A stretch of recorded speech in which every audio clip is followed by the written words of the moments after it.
वसुदेवसुतं देवं कंसचाणूरमर्दनं देवकी परमानंदम कृष्णं वंदे जगद्गुरुम।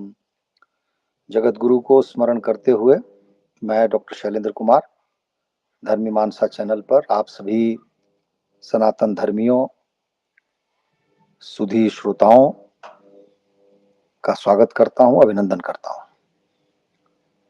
हिमालय की गोद से आपसे बात करते हुए बहुत अच्छा लग रहा है। पीछे बादलों का आप देख रहे हैं स्वरूप, और इसका आनंद लीजिए। आज का विषय बड़ा रोचक है और महत्वपूर्ण है हम सब लोगों के लिए। अभी विगत दिनों ईरान और इजराइल के मध्य युद्ध हुआ और बाद में उसमें अमेरिका भी सम्मिलित हो गया। तो सर्वविदित है, सबको पता है। हमें ईरान के विषय में ज्ञान होना चाहिए। ईरान एक अपेक्षाकृत प्राचीन देश है और हम भारतीयों के लिए तो अत्यावश्यक है कि हम उसके विषय में जानें, क्योंकि यदि भारत का विभाजन नहीं हुआ होता तो वो तो भारत का वैसे ही पड़ोसी होता जैसे नेपाल है, भूटान है। तो इतना निकट रहा है वो, 1947 तक रहा है और उसके पहले भी रहा है। तो आज की परिस्थिति पर उतना नहीं, लेकिन आज हम उसके इतिहास पर विमर्श करेंगे, उस पर चर्चा करेंगे, जिससे हमें बहुत शिक्षा मिलेगी। इतिहास कैसे बदलता है और क्या होता है उसको जानना बड़ा रोचक होगा। मैंने जो मेरी जो रुचि बनी ईरान में, उसके पीछे 2-3 पुस्तकों का बड़ा योगदान है। सबसे पहले मेरी दृष्टि में कालिदास का रघुवंशम आया। कालिदास वाङ्मय मैंने 8 महीनों तक पढ़ा और उसके पढ़ने के बाद मुझे लगा कि मैंने कितनी बड़ी भूल की कि इतने समय बीत जाने के बाद मुझे यह ग्रंथ मेरे सामने आया और मैंने उसको पढ़ा। मैं मानता हूं प्रत्येक छात्र को भारत में कालिदास के साहित्य से परिचित होना चाहिए।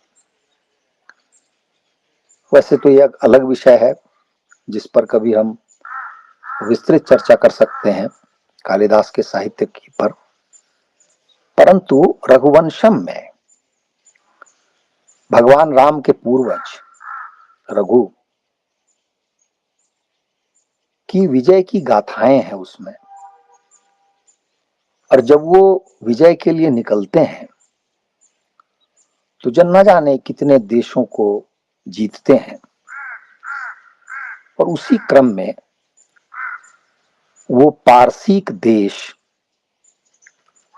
आज का जो ईरान है, उस पर ही विजय प्राप्त करते हैं। उसका विस्तृत उल्लेख रघुवंशम में है। पारसी लोग कैसे होते हैं उनका विवरण है।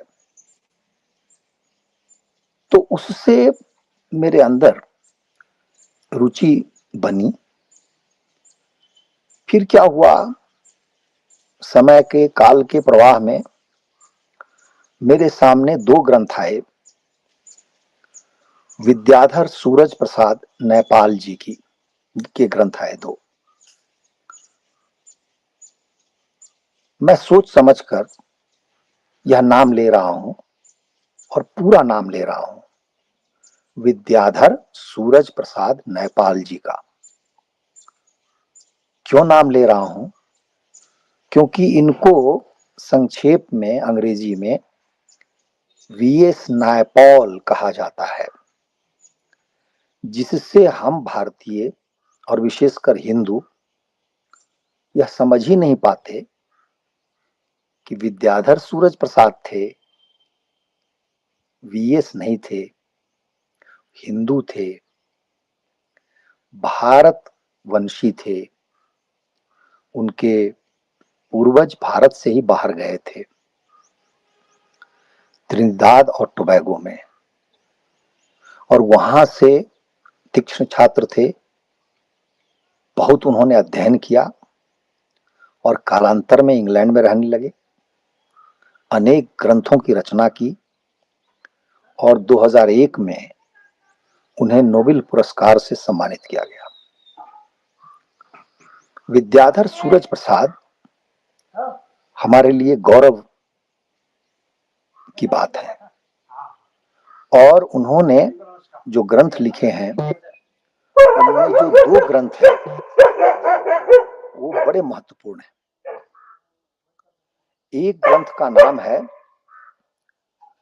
अमंग द बिलीवर्स, जो उन्होंने 1981 में जिसको पूरा किया, और दूसरा ग्रंथ है बियॉन्ड बिलीफ, जो 1998 में प्रकाशित हुआ। सौभाग्य से मैंने दोनों ग्रंथों का अध्ययन किया, और आप श्रोताओं को जानकर अच्छा लगेगा कि इस्लाम क्या है, मुसलमान क्या हैं, इस्लामी देश कैसे होते हैं, इन सब पर बहुत ही प्रामाणिक रूप से विद्याधर सूरज प्रसाद जी से पहले किसी और ने नहीं लिखा था इतने विस्तार से, क्योंकि उन्होंने 4 देशों को चुना था, ईरान, पाकिस्तान, इंडोनेशिया और मलेशिया। ये चारों ही इस्लामिक देश रहे हैं, और उन्होंने 1978-79 में इन चारों देशों का भ्रमण किया, और भ्रमण के उपरांत उन्होंने अमंग द बिलीवर्स लिखा, जो 1981 में आए। कालांतर में उनसे कहा गया, करीब 15-16 साल बीत जाने के बाद, कि आप इन्हीं चारों देशों का फिर से भ्रमण कीजिए और फिर से लिखिए कि इन देशों में या इस्लाम में या मुसलमानों के चरित्र में क्या परिवर्तन आया। उन्होंने फिर ये यात्रा की, भ्रमण किया और फिर से विस्तार से लिखा। कुल मिलाकर दोनों ग्रंथों को देखने से पता चलता है कि जो इस्लामी चरित्र है उनमें कोई विशेष बदलाव इन 15-16 वर्षों में नहीं आया, वरन गिरावट आई। तो इन दोनों ग्रंथों में जो मुख्य देश है वो ईरान है, और संयोग ऐसा था कि वही 78-79 का समय है जब ईरान में इस्लामी उपद्रव होता है। मैं उसको उपद्रव कहता हूं, वैसे उसको इस्लामी क्रांति कहा जाता है। मैं मानता हूं वो कोई क्रांति नहीं थी, भयंकर भयानक उपद्रव था, और उस पर मैं आऊंगा। तो अभी मैं बता रहा हूं कि मेरी रुचि क्यों है और किन ग्रंथों से मैंने ईरान को जानने का प्रयास किया है। अंतिम जो ग्रंथ है वो है फिरदौसी का शाहनामा।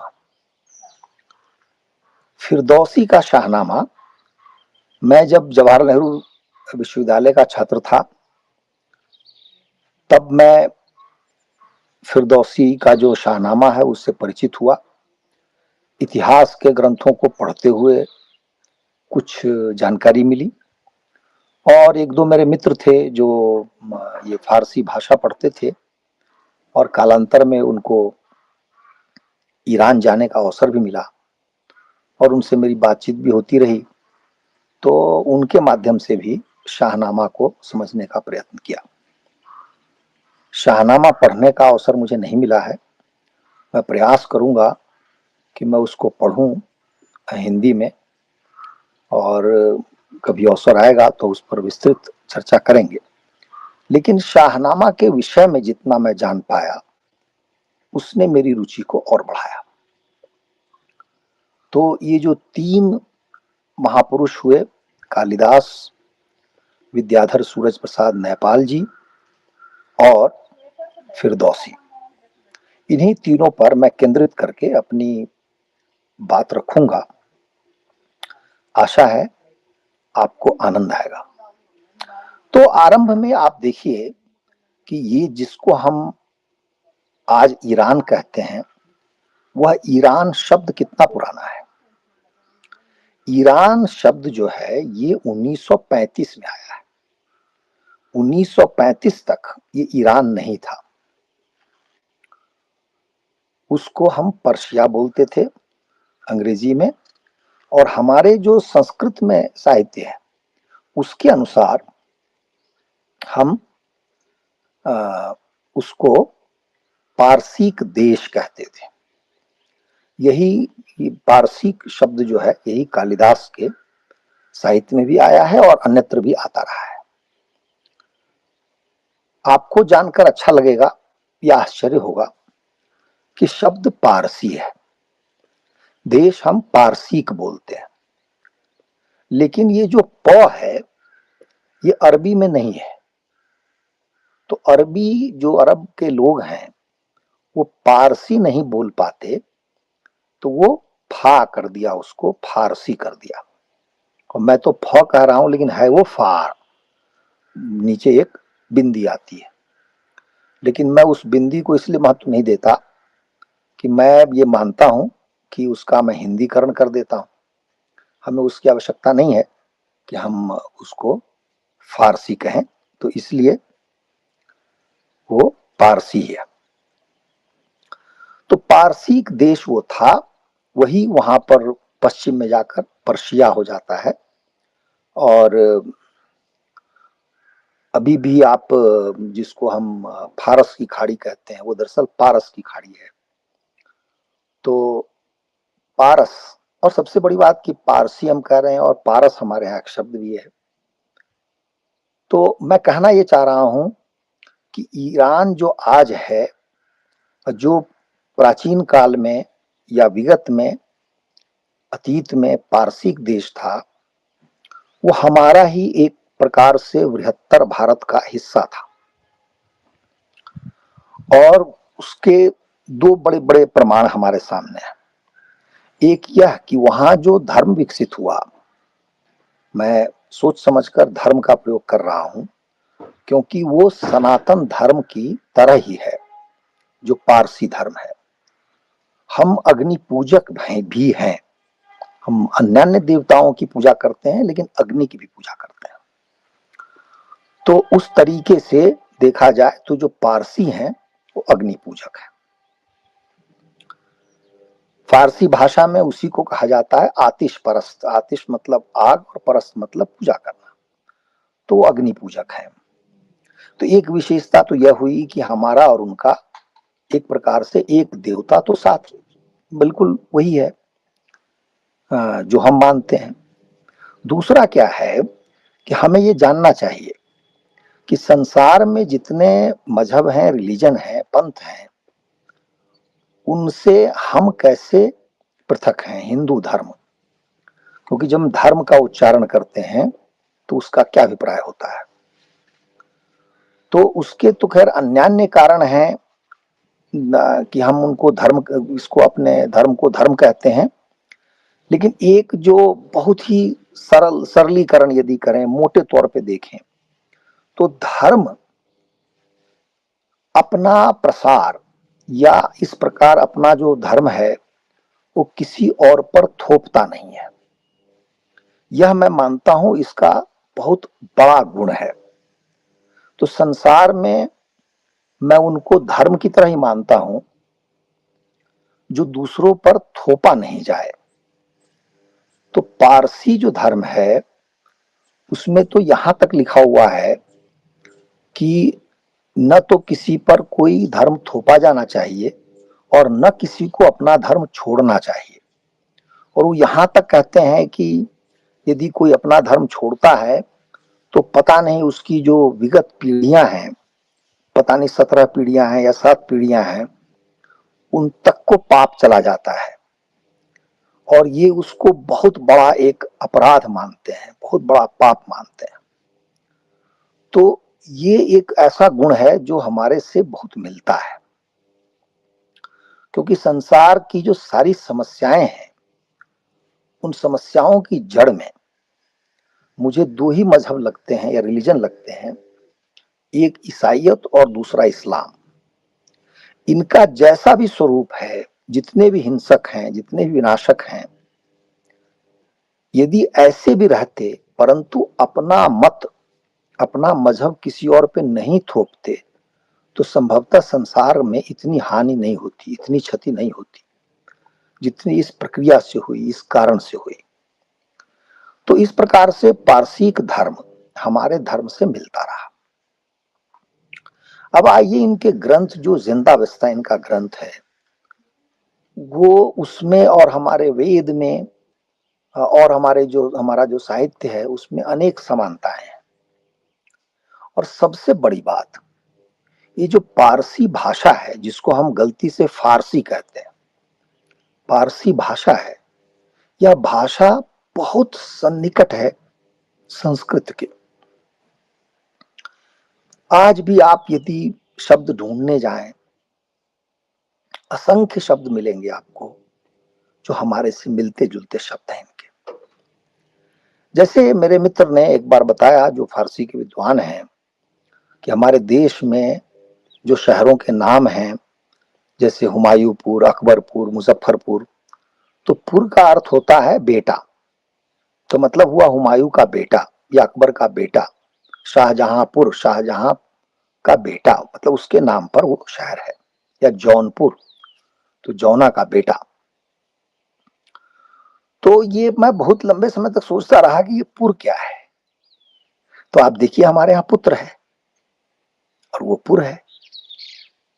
तो इस प्रकार से आप देखेंगे तो संस्कृत के अनेकानेक शब्द थोड़े बहुत बदलाव के साथ उस पारसिक देश में आज भी चल रहे हैं। इसीलिए हमें फारसी के शब्द समझने में बहुत कठिनाई नहीं होती और उनको हमारे शब्द समझने में कठिनाई नहीं होती। तो ये जो समानताएं हैं, ये बहुत महत्वपूर्ण है हमारे लिए। और हमारे सबसे निकट का एक प्रकार से देश, बृहत्तर भारत का अभिन्न हिस्सा कह सकते हैं, वह था। इसमें जो इतिहास है वो पांचवी छठी शताब्दी ईसा पूर्व से आरंभ मानते हैं इतिहास का वहां पे। और जो राजा साइरस था, उसको कहते हैं कि वो अपने वंश का संस्थापक राजा था। और आज भी ईरान में सामान्यतया साइरस को बहुत महत्व दिया जाता है। अभी मैं 2-3 दिन पहले वहां के जो रजा पहलवी हैं, जो शाह के पुत्र हैं, जो अंतिम शासक थे ईरान में, तो उन्होंने भी साइरस का ही उदाहरण दिया और साइरस का ही नाम लिया कि हमारा इतिहास कितना गौरवशाली है। तो साइरस का इतिहास है।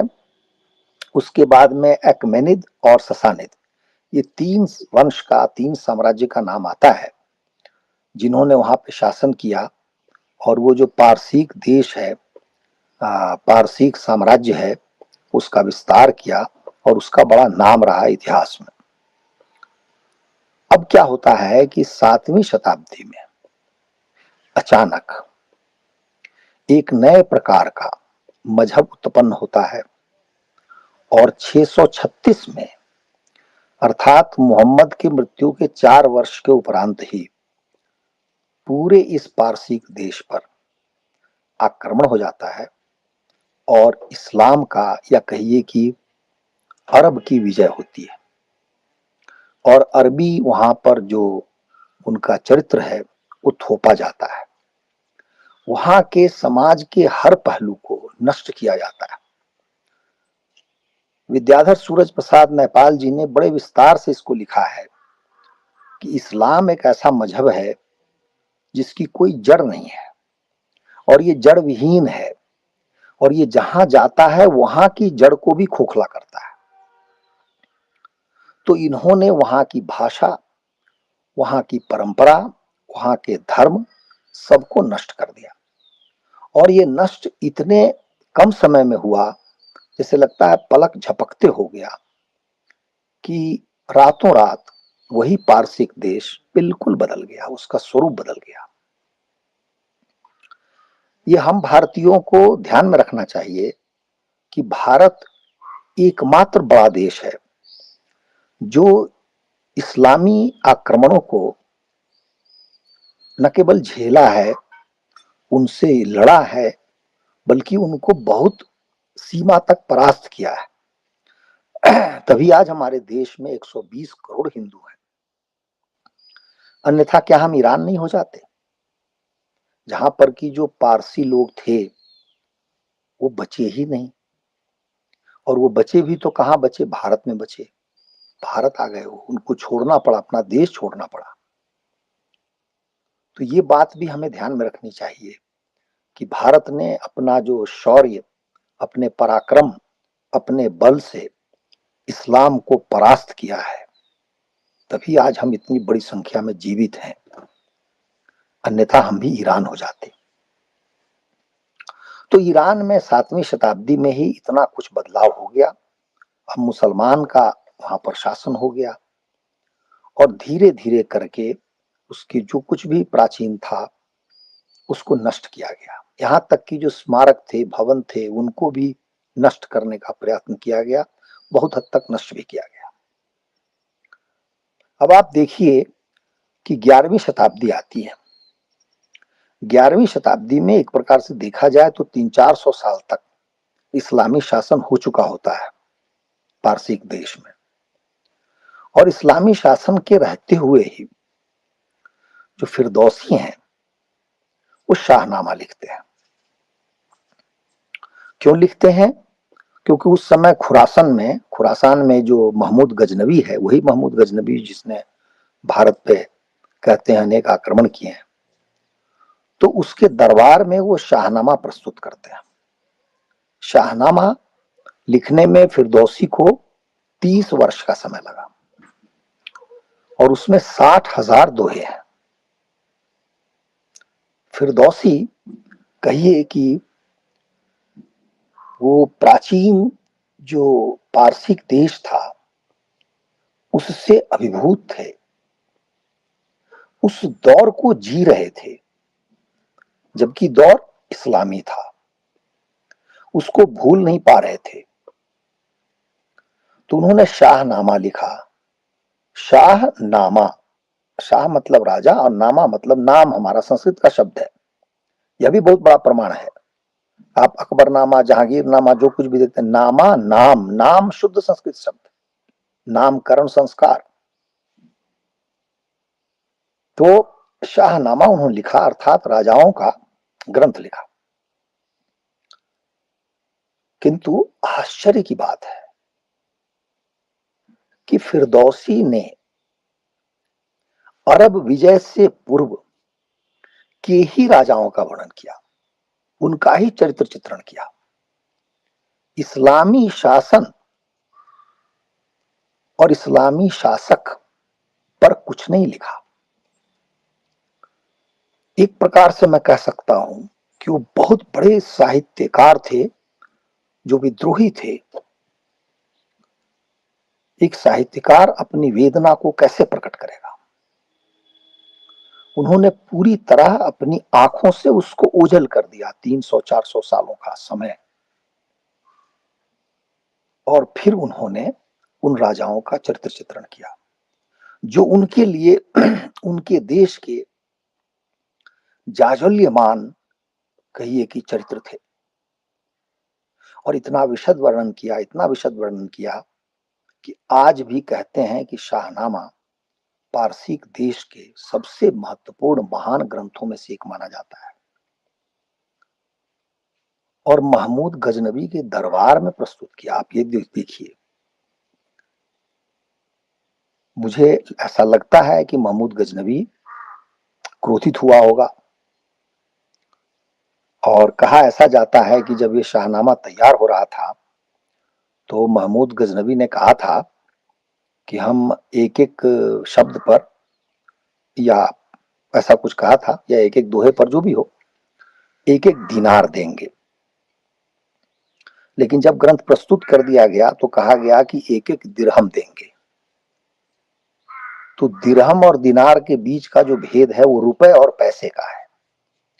मतलब 100 पैसे का एक दिनार है तो समझिए 1 पैसा दिरहम है। तो फिरदौसी को इतना अपमानजनक लगा, उन्हें लगा कि उनके साथ छल किया गया है, तो वो बिना कुछ लिए हुए उस दरबार से लौट गए। और लौट कर कहते हैं कि उन्होंने कुछ पंक्तियां लिख दी महमूद गजनवी के विषय में।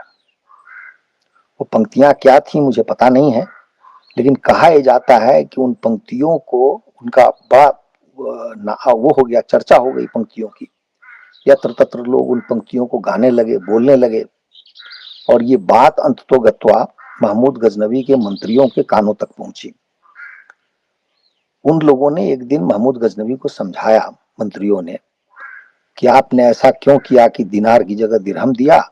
उन्होंने ऐसी पंक्तियां लिख दी हैं जिनमें आपकी बुराइयां हैं, और ये सब लोगों के जीवा पर आ गई हैं वो बुराइयां, इसलिए कहा कि आप दिनार थी जोड़कर दे दीजिए।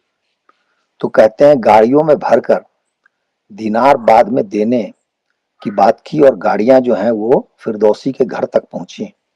लेकिन जब फिरदौसी के घर तक पहुंची गाड़ियां, तो उसी समय फिरदौसी की शव यात्रा निकल गई थी। और फिरदौसी के बस एक पुत्री थी घर में, पुत्री ने भी वो दिनार लेने से मना कर दिया। तो एक स्वाभिमानी कवि, एक स्वाभिमानी साहित्यकार, ज्ञानी के रूप में फिरदौसी का चरित्र यहाँ उभरता है।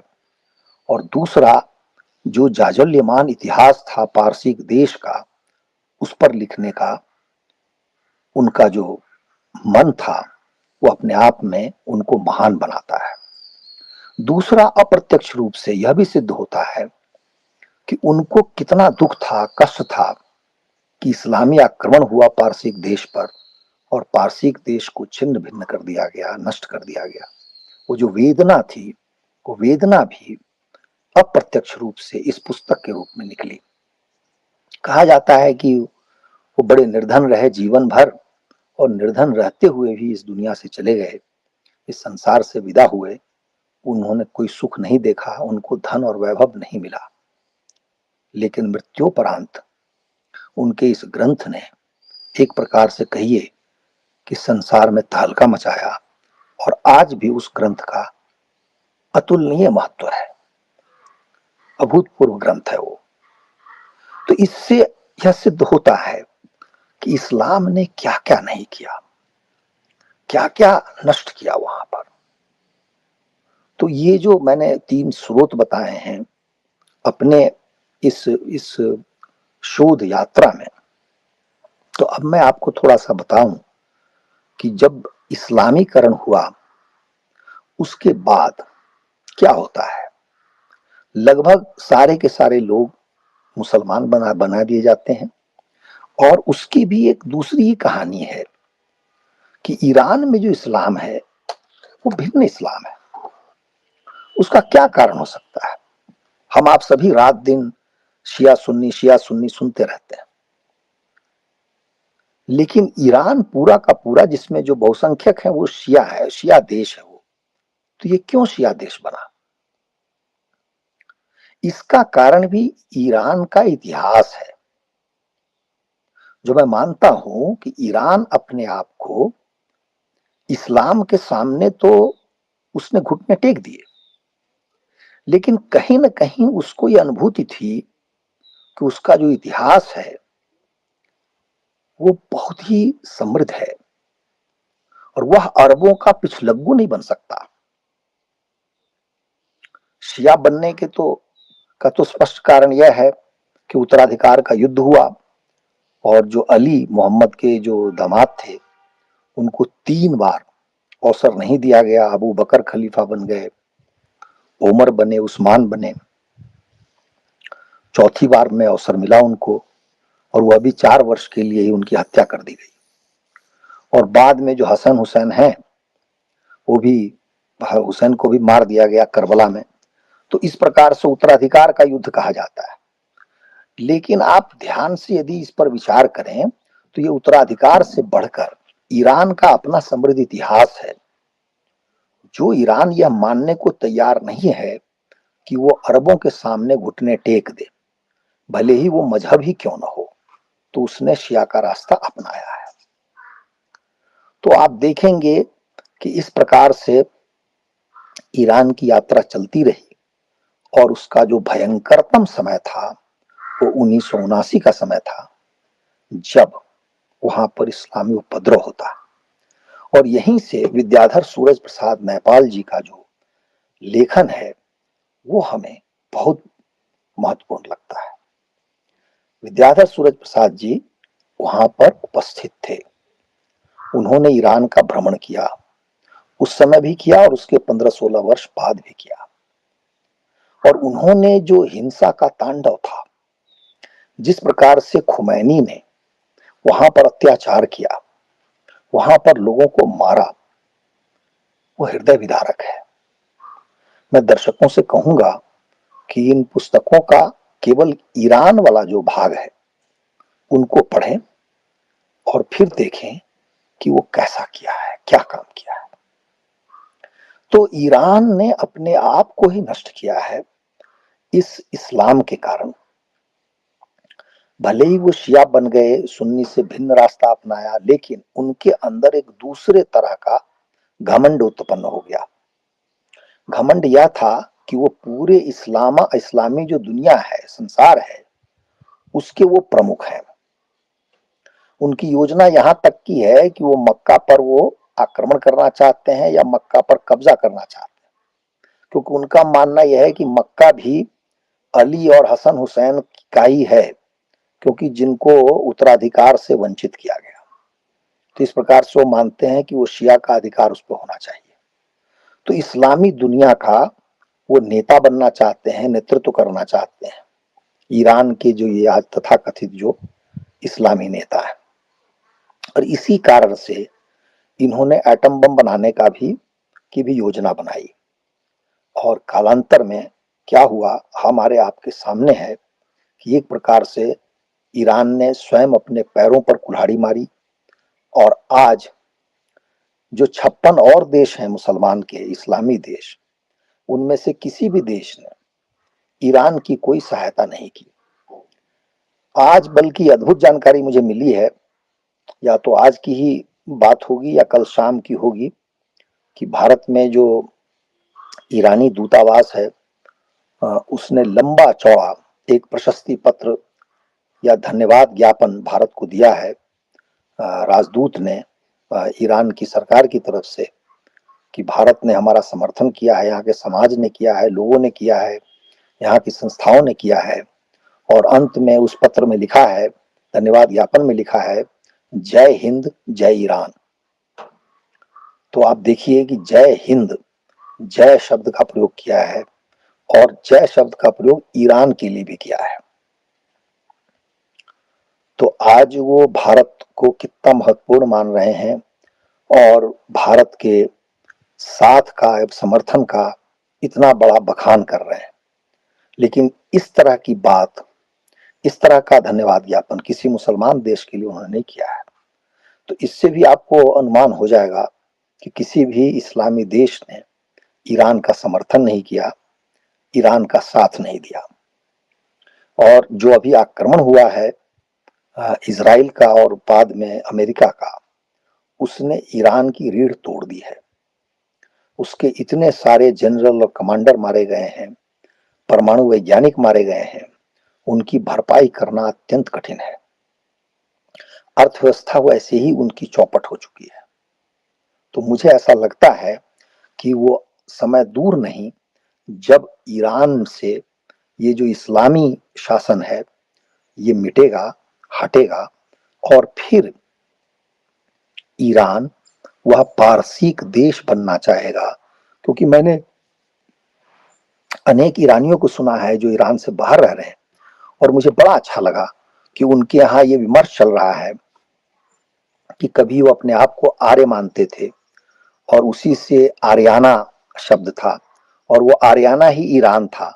हम कहते हैं कि इसमें अंग्रेजों ने एक ही जगह आई पर जोर दिया, अन्यथा ये ईरान नहीं अरियाना होता, इस तरह का नाम होता। तो अपने आप को आर्य मानते हैं। दूसरा पारसी मानते हैं, पारसी धर्म को मानने वाले, यह उनका इतिहास है। तो ये सब की तरफ खुद लौटेंगे, क्योंकि वही उनका जाजोल्यमान इतिहास है, समृद्ध इतिहास है। जब सब लोगों को बराबरी का दर्जा मिला हुआ था, आज वहाँ सामाजिक तौर पर भी घनघोर विभाजन है। वहाँ यहूदी बड़ी संख्या में रहा करते थे। वो यहूदी एक एक करके इजराइल चले गए, दूसरे देशों में चले गए। लेकिन मुझे बड़ा आश्चर्य हुआ कुछ यहूदियों को सुनकर, जो अभी भी उनकी इच्छा है, उनकी आकांक्षा है, अभिलाषा है कि वो ईरान वापस आए, क्योंकि उनकी जड़ें वहां हैं। उसी प्रकार से वहां कुर्द रहते हैं, बलोच रहते हैं। तो अनेक प्रकार की जातियां वहां रहती हैं। तो उसका उपाय एकमात्र यही है कि वहां पर इस्लामी शासन का अंत हो, सबको बराबरी का, कहिए कि दर्जा मिले, समान अधिकार मिले, और वह देश अपने गौरवशाली अतीत को पुनः प्राप्त करे। इसमें भारत का बड़ा योगदान है। भारत बहुत कुछ कर सकता है।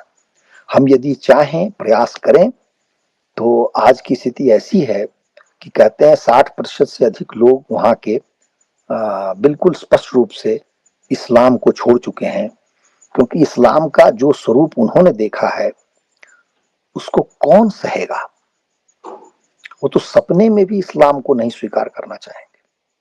तो एक अवसर हमारे सामने यह भी है कि हम उनको अपनी पुरानी जड़ों से जोड़ने के लिए प्रोत्साहित करें कि वो फिर से आर्य बने, हिंदू बने, या पारसिक धर्म को अपनाएं, क्योंकि वह भी हमारा ही एक, कहिए कि बड़ा जो परिवार है उसका हिस्सा रहा है।